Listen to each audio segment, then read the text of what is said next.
morning, everybody. First, I'd like to say thank you to all of you that are attending this morning's ceremony. I believe it speaks volumes about each of you.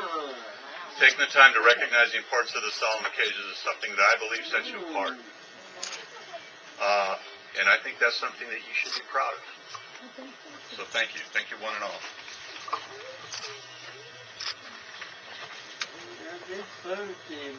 We've gathered today to remember and honor the sacrifice of each and every brave man and woman, citizen, sailor, soldier, and airman, Marine that has given their ultimate sacrifice and died in the service of our country in a time of war or conflict. Over 1.3 million American servicemen and women have laid down their lives in war. Only 25,000 of those lives were lost in the War of Independence. The remainder have been lost safeguarding that freedom from all threats, from all corners of this globe. Take a moment to think about what that means. What it means is that it's far more difficult to hold on to freedom than it is to win it. And holding on to the cause called freedom requires far more than some brave people willing to fight when the advantage is theirs. What is it that makes the American ideal of freedom so powerful that our patriots are willing to sacrifice everything for it? I believe it's really rather simple. Freedom is a gift from God that cannot be compromised, it cannot be negotiated, cannot be bargained or bartered. The love of freedom is ingrained so deeply in our psyche that it is simply incomprehensible to ever accept the possibility of living in the bonds of servitude or under the boots of tyranny. As the world wars of the last century so horribly demonstrated, freedom once lost is very expensive and sometimes impossible to regain, both in terms of monetary cost and the incalculable human suffering that shatters the very foundations of societies and cultures. America has never before, is not now, and will never be a nation that can depend on any other country to come to our rescue if we're attacked. We are unique in that if America ever falls, the flame of liberty will be snuffed out. It is that sobering reality that makes the American experiment called freedom the biggest gamble that the world has ever seen. It's an all-or-nothing, zero-sum proposition. You either have it or you don't.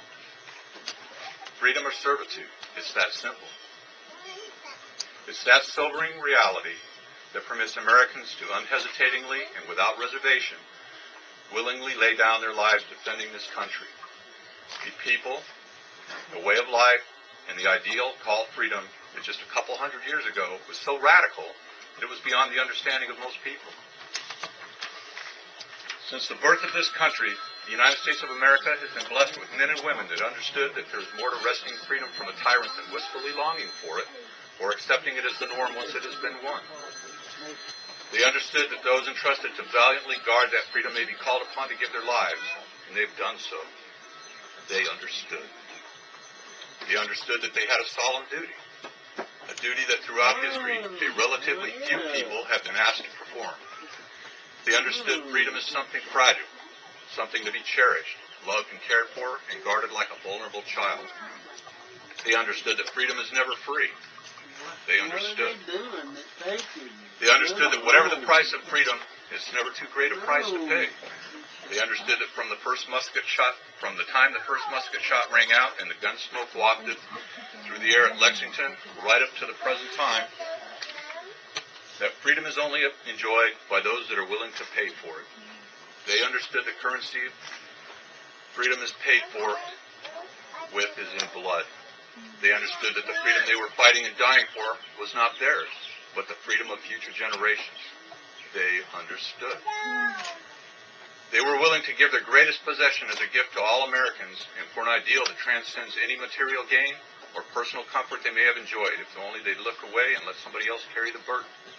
But they did not look away. They understood. We need to understand that these brave patriots have throughout the history of this country never faltered,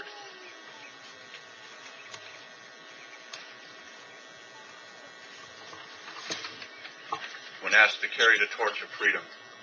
We need to understand that the gift they gave to you and they gave to me.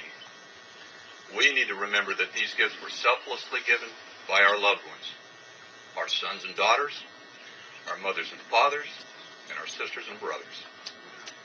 Today, we can only bow our heads and humbly thank them for that gift of freedom paid for with their lives. For that, the American people will forever be indebted. I'd like to borrow a quote from Abraham Lincoln's Gettysburg Address that he delivered on November 19th, 1863, at the dedication of the Soldiers' National Cemetery. I believe it's timeless and bears repeating often. And the quote is, that from these honored dead we take increased devotion to that cause for which they gave their last full measure of devotion, that we here highly resolve that these dead shall not have died in vain. In closing, I would like to say thank you. Thank you for being the American citizen that actually knows and respects what Memorial Day represents.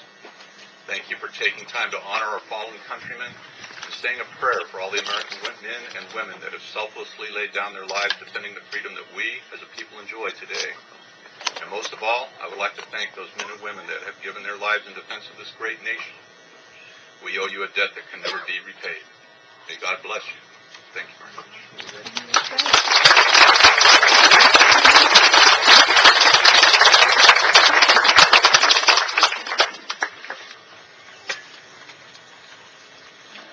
Chapter Adjutant Deborah Jibbison will now read the roll call of deceased members of the chapter. These are the chapter members who